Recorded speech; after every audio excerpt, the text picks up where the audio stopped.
మీనాక్షి నటరాజన్ తో కొండా దంపతులు భేటీ అయ్యారు. మీనాక్షి నటరాజన్ కు 16 పేజీల నివేదిక ఇచ్చారు కొండా సురేఖ. ఉమ్మడి వరంగల్లో నియోజకవర్గం వారీగా మీనాక్షి నటరాజన్ కు రిపోర్ట్ ఇచ్చారు. తమపై వచ్చిన ఆరోపణలపై వివరణ ఇచ్చిన కొండా దంపతులు రాజీనామా చేసి కాంగ్రెస్ పార్టీలోకి వచ్చామని తెలిపారు. నిజాలు తెలుసుకున్న తర్వాత ఎవరిది తప్పుంటే వారిపై చర్యలు తీసుకోమని కొండా దంపతులు సూచించారు. కాంగ్రెస్ ఇన్ఛార్జ్ మీనాక్షి నటరాజన్ తో భేటీ అయ్యేందుకు ముందు కొండా మురళి మీడియాతో మాట్లాడారు. తాను వెనుకబడిన వర్గాల ప్రతినిధినని, 44 ఏళ్ల నుంచి తన ఎపిసోడ్ నడుస్తూనే ఉందని కొండా మురళి చెప్పారు. ఒకరి గురించి తాను కామెంట్ చేయబోనని, తనకు ప్రజాబలం ఉందన్నారు. భయపడకపోతే తనపై 23 కేసులు ఎందుకు పెట్టారని కొండా మురళి ప్రశ్నించారు. కపోటా టడా కేసుల్లో తాను భయపడేది లేదని, ఇదే విషయాన్ని ముందు నుంచి చెప్తూనే ఉన్నానని కొండా మురళి తెలిపారు. మీరు ఒకటే మాట చెప్తున్నా, ఒకరి గురించి నేను కామెంట్ చేయ, అది నాకు అవసరం కూడా లేదు. నా వెనక ప్రజలు ఉన్నారు, నేను మీ వెనుకబడే వర్గాల ప్రతినిధిని. అది తెలుసుకునేది వాళ్ళు తప్ప నేను కాదు. నాకు భయపడరో ఇలా మొత్తం జిల్లా అంతా తెలుసు. భయపడకపోతే నా మీద 23 కేసులు నేను ఎందుకు పెట్టాలా? వాళ్ళు పెట్టద్దు కదా. ఇలా కాశ్మీర్కు ఫోటా కేసు భయపడలే, టడా కేసు భయపడలే, ఏ కేసు భయపడలే. భయం అనేది లేదు అని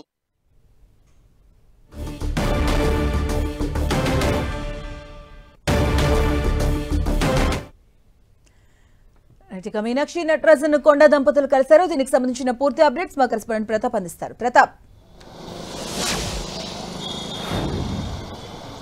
కాసేపటి క్రితమే కాంగ్రెస్ రాష్ట్ర వ్యవహారాల ఇన్ఛార్జి మీనాక్షి నటరాజన్ తోటి కొండా దంపతులు భేటీ కావడం జరిగింది. మంత్రి కొండా సురేఖతో పాటు ఆమె భర్త మాజీ ఎమ్మెల్సీ కొండా మురళి కూడా భేటీ అయ్యారు. దీనికి సంబంధించి ముఖ్యంగా వరంగల్ ఎపిసోడ్ సంబంధించి ఇప్పటికే మంత్రి వర్సెస్ ఎమ్మెల్యేలుగా మారిందని చెప్పుకోవచ్చు. కొండా సురేఖ ఆమె భర్త ఒకవైపు ఉంటే మిగతా ఎమ్మెల్యేలంతా కూడా దాదాపు 5-6 మంది ఎమ్మెల్యేలతో పాటు ఎమ్మెల్సీలంతా కూడా ఒకవైపు ఒక జట్టుగా ఏర్పడిన పరిస్థితి ఉంది. అయితే ఒకరిపై ఒకరు కంప్లైంట్లు చేసుకుంటున్న పరిస్థితి ఉంది. ముఖ్యంగా ఎమ్మెల్యేలంతా కూడా కడియం శ్రీహరితో పాటు అదేవిధంగా నాయన రాజేందర్ రెడ్డి, కేఆర్ నాగరాజు, గండ్ర సత్యనారాయణ వీళ్ళంతా ఒక జట్టుగా ఏర్పడిన పరిస్థితి. ఎమ్మెల్సీ బసవరాజ్ సారయ్య కూడా వీరికి తోడు కావడం జరిగింది. అయితే వీరంతా కూడా ప్రధానంగా కొండా సురేఖ మా నియోజకవర్గంలోని డిస్టర్బెన్స్ చేస్తుంది, మా నియోజకవర్గంలో గ్రూపులను ప్రోత్సహిస్తున్నారంటూ కూడా వాళ్ళు కంప్లైంట్ ఇవ్వడం జరిగింది. దీనికి సంబంధించి గత వారమే ఇన్ఛార్జ్ మీనాక్షి నటరాజన్ కూడా స్వయంగా ఎమ్మెల్యేలందరూ కలిసి కొండా ఫ్యామిలీ కావాలో లేదంటే మేము కావాలో తేల్చుకోవాలంటూ కూడా అల్టిమేట్ జారీ చేసిన పరిస్థితి ఉంది. అయితే ఈ పరిస్థితుల నేపథ్యంలో ఇప్పటికే క్రమశిక్షణ కమిటీ చైర్మన్ మల్లురవి కూడా పిలిచి గత శనివారం కొండా మురళిని పిలిచి మాట్లాడిన పరిస్థితి ఉంది. అయితే దీనికి సంబంధించి ఒక నివేదిక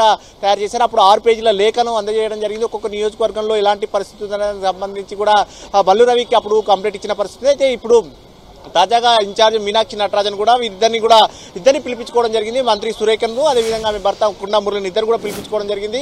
దాదాపు ½ అవర్ పైగా దాదాపు 9:30 గంటల ప్రాంతంలో ఆమెతో భేటీ కావడం జరిగింది. అయితే ఈ నియోజకవర్గానికి సంబంధించి ముఖ్యంగా ఉమ్మడి వరంగల్ జిల్లాకు సంబంధించి సిచ్యువేషన్ ఎట్లా ఉంది, ఎమ్మెల్యేలు ఏం చేస్తున్నారు ఏంటనే దానికి సంబంధించి కూడా 16 పేజీల లేఖను కూడా మీనాక్షి నటరాజన్కి అందజేయడం జరిగింది. తమ తప్పు ఉంటే కనుక ఖచ్చితంగా చర్యలు తీసుకోవచ్చు, ఎవరు తప్పు ఉంది అనేది కూడా మీరు కూడా ఎంక్వైరీ చేసుకుంటారని కూడా చెప్పడం జరిగింది. దానికి సంబంధించి ఇప్పటికే పార్టీ తరఫున కూడా ప్రభుత్వం ఇప్పుడు ఆది శ్రీనివాస్ అదేవిధంగా ఎమ్మెల్యే వంశీకృష్ణ ఇద్దరిని కూడా ఒక కమిటీకి వేసి ఇంటర్నల్ గా ఏం జరిగిందనే దానికి సంబంధించి కూడా ఒక రిపోర్ట్ తెప్పించుకునే పరిస్థితి కూడా రిపోర్ట్ తెప్పించుకునేందుకు కూడా ప్రయత్నం చేస్తున్నారు. అయితే ఒకవైపు జరుగుతున్న నేపథ్యంలో మరోవైపు క్రమశిక్షణ కమిటీ చైర్మన్ మల్లురవి ఇచ్చిన రిపోర్ట్ కూడా ఇప్పటికే మీనాక్షి నటరాజన్ కూడా చేరింది. కాబట్టి దీనికి సంబంధించి పూర్తిగా అంటే వచ్చిన ఆరోపణలకు సంబంధించి కూడా రిటర్న్ గా కూడా దానికి సంబంధించి సమాధానం ఇవ్వాలని చెప్పేసి గత శనివారం క్రమశిక్షణ కమిటీ ముందుకు వచ్చిన సందర్భంగా చెప్పారు. కాబట్టి ఇప్పుడు 16 పేజీల లేఖతోటి మొత్తం ఏవేవైతే దీనిపైన ఆరోపణలు చేశారో ఎమ్మెల్యేలు చేసిన ఆరోపణలు ఏవైతే ఉన్నాయో ఆ ఆరోపణలకు సంబంధించి అన్ని కూడా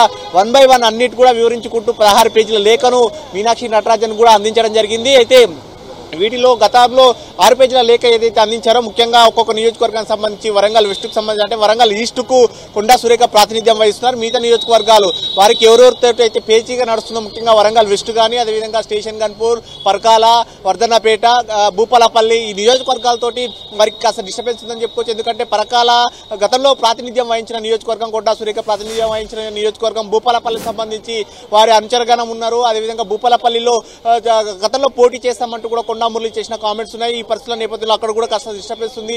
ముఖ్యంగా కడియం శ్రీహరి చాలా కాలంగా వైరల్ గా అంటే వారికి రెండు గ్రూపులుగా మొదటి నుంచి కూడా కొండా ఫ్యామిలీకి కడియం శ్రీహరికి మొదటి నుంచి కూడా ఉప్పు నిప్పు మాదిరిగా ఉందని చెప్పుకోవచ్చు. ఈ పరిస్థితుల నేపథ్యంలో కడియం శ్రీహరి పార్టీలోకి వచ్చిన తర్వాత ఈ డిస్టర్బెన్స్ జరుగుతుందంటూ కూడా కొండా మురళి చేసిన కామెంట్స్ ఏవైతే ఉన్నాయో వాటికి సంబంధించి కూడా అంతా ఎమ్మెల్యేలంతా కూడా కలిసి కడియం శ్రీహరి ఆధ్వర్యంలో అందరూ వచ్చి కూడా కంప్లైంట్లు ఇచ్చారు. కాబట్టి వీటికి సంబంధించి ఏవేవైతే ఆరోపణలు వచ్చాయో వాటికి సంబంధించి అంతా కూడా వివరణ ఇస్తున్న పరిస్థితి ఉంది. అయితే ముఖ్యంగా కాసేపటి క్రితం మీడియాతో కూడా మాట్లాడుతూ కొండా మురళి కూడా మాట్లాడుతూ 40 సంవత్సరాలుగా రాజకీయాల్లో ఉంటున్నాను, తాను ఎవరికి భయపడలేదు, బలహీన వర్గాలకు తాను ప్రాతినిధ్యం వహిస్తూ వచ్చాను, అలాంటి నాకు వ్యక్తి పైన వారు ఎవరు చేసినా కానీ నేను ఎవరిని టార్గెట్ చేయను, ఎవరిపైన కూడా వ్యక్తిగతంగా కామెంట్ చేయబోను అంటూ కూడా కామెంట్ చేశారు. మీనాక్షి నటరాజన్ పిలిచారు కాబట్టి ఆమె అడిగిన వాటికి అన్నిటి కూడా వివరణ ఇచ్చుకుంటాను, ఎవరి తప్పుంటే వారి పైన కూడా యాక్షన్ తీసుకోవచ్చు అంటూ కూడా మీనాక్షి నటరాజన్ కు చెప్పడం జరిగింది. అంటే ప్రతాప్ కొన్ని సభాముఖంగా కూడా కొన్ని కామెంట్స్ చేయడం జరిగింది, హాట్ కామెంట్స్ చేయడం జరిగింది. అంటే వీటికి సంబంధించి అలాగే బీజేపీ బీఆర్ఎస్ కూడాను దీనికి సంబంధించి కూడా ఎన్నికల కమిషన్ కూడా వారు కంప్లైంట్ కూడా ఇవ్వడం, దీనిపైన ఎలాంటి వివరణ ఇవ్వబోతున్నారు?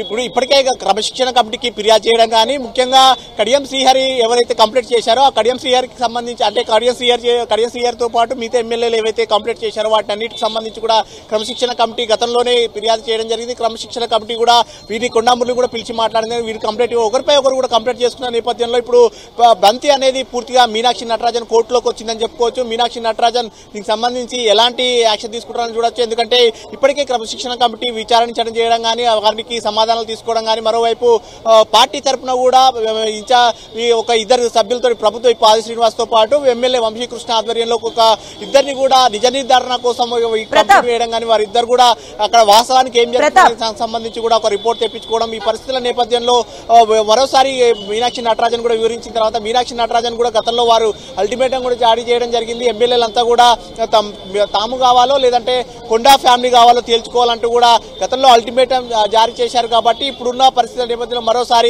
వీరితో మాట్లాడిన తర్వాత ఫైనల్ గా ఫర్దర్ గా ఎలాంటి స్టెప్ తీసుకోవాల్సి ఉంటుంది. ఎందుకంటే ఎమ్మెల్యేలు కూడా క్రమశిక్షణ కమిటీ తోటి భేటీ అయిన తర్వాత కొండా మురళి భేటీ అయి బయటకు వచ్చిన తర్వాత మరోసారి కూడా వాళ్ళంతా కూడా ఎమ్మెల్యేలంతా కూడా వరంగల్లో మళ్ళీ ప్రత్యేకంగా సమావేశం కావడం జరిగింది. వరంగల్లో సమావేశం అయిన తర్వాత దీనికి సంబంధించి వారు కూడా మళ్ళీ మీటింగ్ పెట్టుకొని ఫర్దర్ గా పార్టీకి సంబంధించి కూడా మరోసారి వారు కంప్లైంట్ ఇచ్చిన పరిస్థితి ఇంటర్నల్ గా కాబట్టి వారిని దృష్టిలో పెట్టుకొని కొండా మురళిని కొండా సురేఖ ఇద్దరిని కూడా పిలిపించి ఈ రోజు మాట్లాడుతున్న పరిస్థితి ఉంది. వారితో మాట్లాడిన తర్వాత మీనాక్షి నటరాజన్ ఎలాంటి యాక్షన్ తీసుకుంటుంది అనేది కూడా చూడాల్సి ఉంటుంది. అంటే ప్రతాప్ ఇప్పుడు బీజేపీ బీఆర్ఎస్ నుంచి కాకుండా సొంత పార్టీ నుంచి కూడా విమర్శలు వెలువెత్తుతూ ఉన్నాయి. అంటే వారి మాట దురుసుతనంతో కొంత విమర్శలు ఎదుర్కొంటున్నారు, వార్తల్లో నిలుస్తున్నారు. సో నెక్స్ట్ స్థానికంగా ఎన్నికలు కూడా ఉన్నాయి. ఇది కొంత కాంగ్రెస్ పార్టీని విరుకుని పెట్టే అంశంగా చూడు. సో ఈ నేపథ్యంలో ఎలాంటి పరిణామాలు ఉండే అవకాశం ఉంటుంది? డెఫినెట్ గా దీనికి స్థానిక సంస్థల ఎన్నికలు కూడా వస్తున్నాయి కాబట్టి గతంలో ఎమ్మెల్యేలే వచ్చి కంప్లైంట్ ఇచ్చిన సందర్భంగా కూడా మీనాక్షి నటరాజన్ ఒక మాట స్పష్టంగా చెప్పడం జరిగింది. పార్టీ అంతర్గత విభేదాలు ఏమున్నా కూడా పార్టీ ఇంటర్నల్ ఫోరం మీదకి వచ్చి చెప్పుకోవాలి తప్ప ఎవరు కూడా బహిరంగంగా మాట్లాడకూడదు. ఎందుకంటే గతంలో కొండా సురేఖ కానీ అదేవిధంగా కొండా మురళి ఇద్దరు కూడా బహిరంగంగా మాట్లాడిన కామెంట్స్ తీవ్రంగా బాధించాయని కూడా వాళ్ళు చెప్పిన పరిస్థితి ఉంది. కాబట్టి ఇప్పుడున్న సిచ్యువేషన్ ఇట్లాగా చేస్తే స్థానిక సంస్థల ఎన్నికలు త్వరలో వస్తాయి కాబట్టి పార్టీకి మరింత డ్యామేజ్ అయ్యే అవకాశం ఉంటుంది. ఇప్పుడున్న పరిస్థితుల నేపథ్యంలో అందరూ కలిసికట్టుగా ముందుకెళ్లాలి. ఒకరి నియోజకవర్గంలో మరొకరు ఏలు పెట్టుకోకూడదు, డిస్టర్బెన్స్ చేయకూడదు అని చెప్పేసి పీసీసీ చీఫ్ మహేష్ కుమార్ గౌడ్ కూడా ఇప్పటికే పార్టీ నేతలు కూడా దిశానిర్దేశం కూడా చేశారు, ఒకరు డిస్టర్బెన్స్ చేయకూడదని. కానీ ఎమ్మెల్యేలు మాత్రం కొండా సురేఖ మంత్రిగా ఉంటూ తమ నియోజకవర్గాల్లో గ్రూపులను ప్రోత్సహిస్తున్నారు. గ్రూపులను ప్రోత్సహించడం వల్ల తమకు డిస్టర్బెన్స్ అవుతుంది, తమ ఇబ్బందికరమైన పరిస్థితులు ఉంటున్నాయి. కాబట్టి ఖచ్చితంగా జోక్యం చేసుకోవాలి. ఎవరి నియోజకవర్గాలు వాళ్ళు స్వేచ్ఛగా పనిచేసుకునే విధంగా కూడా చేయాలంటున్నారు. అయితే పరకాల నియోజకవర్గానికి సంబంధించి కూడా నెక్స్ట్ వచ్చే ఎన్నికల్లో తమ కుటుంబ సభ్యులే పోటీ చేస్తారంటూ కూడా కొండా మురళి కామెంట్ చేయడం, భూపాలపల్లి తమ అనుచరులు ఉన్నారంటూ కూడా కామెంట్ చేయడం, ఇట్లా ఈ పరిస్థితుల నేపథ్యంలో వాళ్ళంతా కూడా వరుసగా వచ్చి కంప్లైంట్ ఇస్తున్నారు. ఇప్పుడున్న సిచ్యువేషన్ లో స్థానిక సంస్థ ఎన్నికల్లో పార్టీ బలోపేతం కావాలన్నా పార్టీకి సంబంధించి ముఖ్యంగా వీళ్ళంతా కూడా నేతలంతా కూడా వచ్చి మాట్లాడాలా, వారంతా మెజార్టీ సీట్లు రావాలన్నా కూడా పార్టీ అభ్యర్థులంతా గెలుపొందాలన్నా కూడా ఎవరికొకరు డిస్టర్బెన్స్ చేసుకోకుండా ఎవరి నియోజకవర్గాల్లో వారే పనిచేయాలంటూ కూడా ఇప్పటికే మీనాక్షి నటరాజన్ గానీ పీసీసీ కూడా చెప్పడం జరిగింది. కాబట్టి ఇప్పుడు మరోసారి భేటీ అవుతున్నారు కాబట్టి ఫర్దర్ గా ఎలాంటి చర్యలు తీసుకుంటారు అనేది కూడా చూడాల్సి ఉంటుంది. Right, thank you Pratap.